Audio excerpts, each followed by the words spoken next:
तो सबसे पहले बात करते हैं GITB 2026। इसमें जो याद रखने वाली बात है वो है कि ये 15th एडिशन है.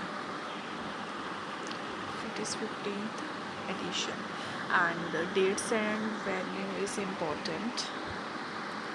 So 26 से लेके 28 तक ये चला अप्रैल में जयपुर में.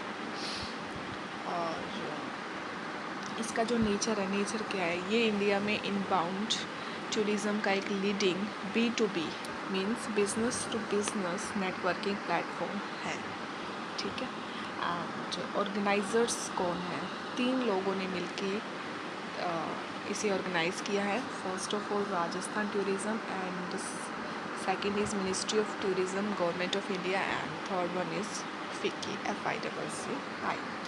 एंड इनोग्रेशन कब हुआ और किसने किया? 26 अप्रैल को इनोग्रेट हुआ जय महल पैलेस में CM भजनलाल के द्वारा. और जो मेन B2B सेशंस था वो अप्रैल 27-28 को JECC Jaipur exhibition and convention centre Sitapura में हुए, जहां 10,000 से ज़्यादा प्री शेड्यूल्ड मीटिंग हुई. पार्टिसिपेशन की बात करते हैं तो ऑलमोस्ट 270 फॉरेन टूर ऑपरेटर्स आए थे. 50 से ज़्यादा कंट्रीज से, मतलब सारे 7 कॉन्टिनेंट से लोग आए थे. इसमें ब्रेकडाउन भी बड़ा इंटरेस्टिंग है. So 13 are from Asia and 19 European, 4 North American and 5 South American, 3 African and 2 ocean countries से. इसके अलावा अजरबैजान एंड रशिया जो यूरोप एशिया रीजन में आते हैं उन्होंने भी पार्टिसिपेट किया. So events and awards. Inauguration.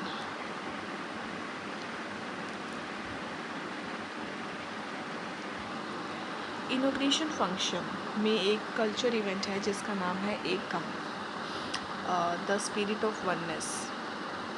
और हाँ, एक नॉलेज पेपर भी है रिलीज़ किया गया FICCI EY के द्वारा.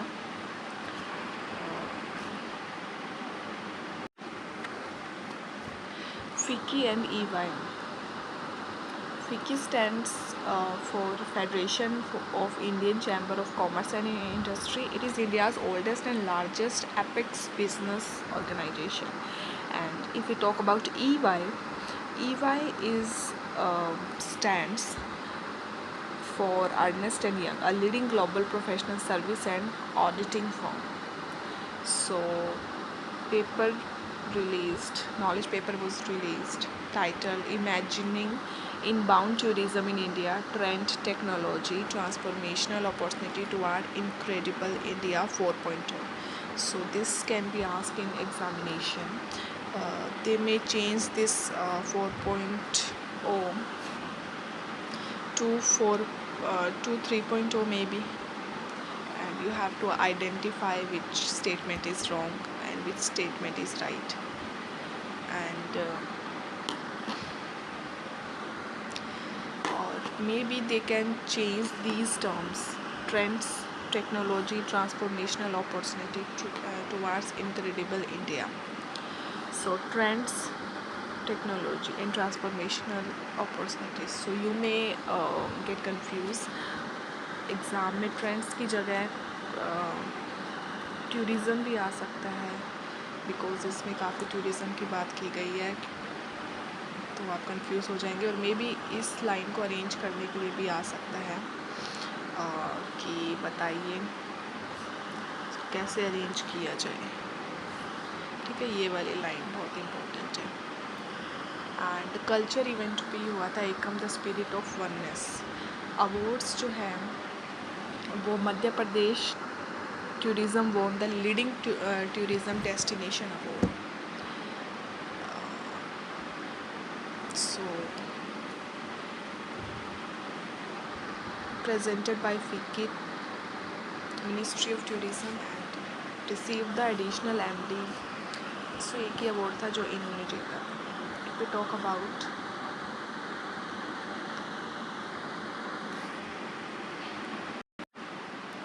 सो यहाँ पे कुछ क्वेश्चंस कर लेते हैं. It was jointly organised. So let's start with first question. With reference to the 15th GITB 2026 following statement, consider the following statement and which of the statements given above are correct. So it was jointly organized by Rajasthan Tourism Department, Ministry of Tourism and FICCI. Yes, it is 100% true. The initial inauguration and the subsequent B2B networking were hosted entirely at the Jawai Mahal Palace. So no, because the inauguration was held at Jawai Mahal Palace, but the B2B session was held at JECC Sitapura. And the event saw participation from foreign tour operators representing all 7 continents. Yes, this one is correct. So the right answer is first and third. So you can read this explanation here. So the next question is a knowledge paper entitled Reimagining Inbound in India Trends, Technology and Transformation Opportunities to Arts was released by FICCI and EY. Yes, it is 100% true. The culture event organized during the inaugural function was named as Ekam, the Spirit of Abundance. Yes, this one is also correct. And the tourism was won the leading, Rajasthan tourism won the leading destination at the competition of Gujarat. No, it was Maharashtra, not it. It was Madhya Pradesh.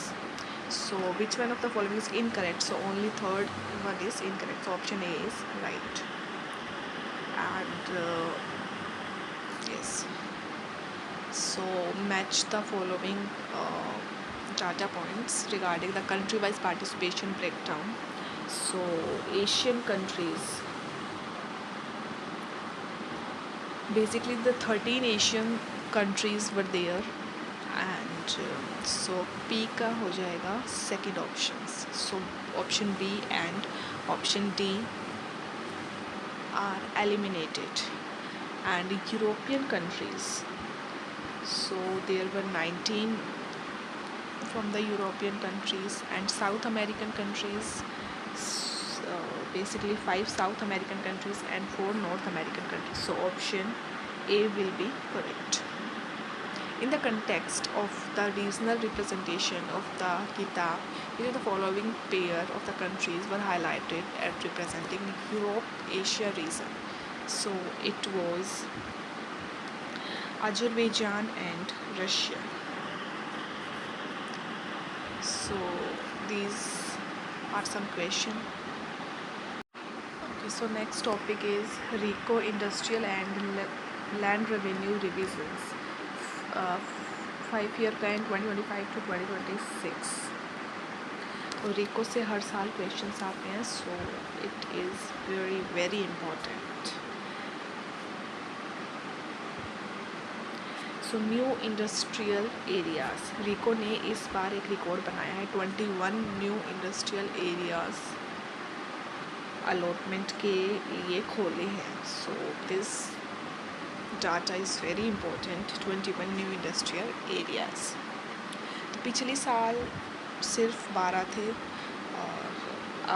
और ये सीधा 75% increase हो सके. So might be they ask that पहले कितने थे, अब कितने हैं, और कितने % इंक्रीज़ हुआ है, कुछ भी पूछ सकते हैं. ठीक है. सो ये तो बहुत ईजी है. पहले 12 थे, उसका उल्टा कर दो तो 21, और कैलकुलेशन आती है तो you can easily calculate the increase %. Location याद रखनी है.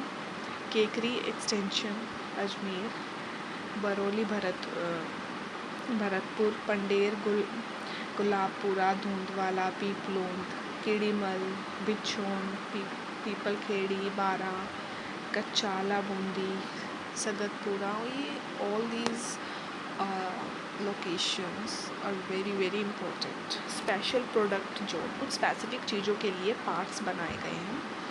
सो जैसे कि आईटी पार्क प्रोजेक्ट, ये पूछ सकते हैं, बहुत इंपॉर्टेंट है। तो आईटी पार्क इन जयपुर, बीकानेर में सिरेमिक पार्क, किशनगढ़ में टाइल्स पार्क एंड कोटा में stone park and water recycle. Plug and play, इसका मतलब होता है plug and play facility expansion. इसका मतलब होता है रेडीमेड शेड जहाँ पावर, वाटर और रोड्स पहले से मिलती है। ये डिविजनल लेवल्स पे एक्सपेंड किए गए हैं। स्क्रीन पे देखो तो मेरे साथ रिपीट करो। Jaipur Sitapura phase 3, Bikaner Karni industrial area, Jodhpur Boranada agro food park and Kishangarh Khora industrial area, Bharatpur Baraj industrial area, Udaipur IIT centre, Gadawas Kota agro food park, Ranpur Ajmer IT park and subdivision of large plots. Rule number 17E, अगर किसी के पास बड़ा प्लॉट है और वो उसे छोटे पार्ट्स में डिवाइड करना चाहता है तो नए रूल्स क्या है?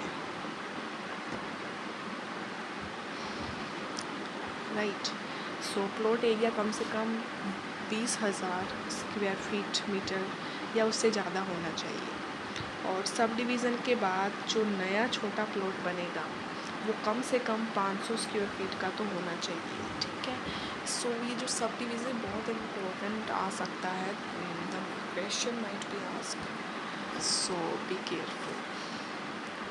सो ये तभी अलाउड है जब ओरिजिनल अलॉटमेंट को 7 साल पूरे हो चुके हैं और नए बायर को रजिस्ट्री के 2 साल के अंदर वहाँ इंडस्ट्रियल काम शुरू करना पड़ेगा।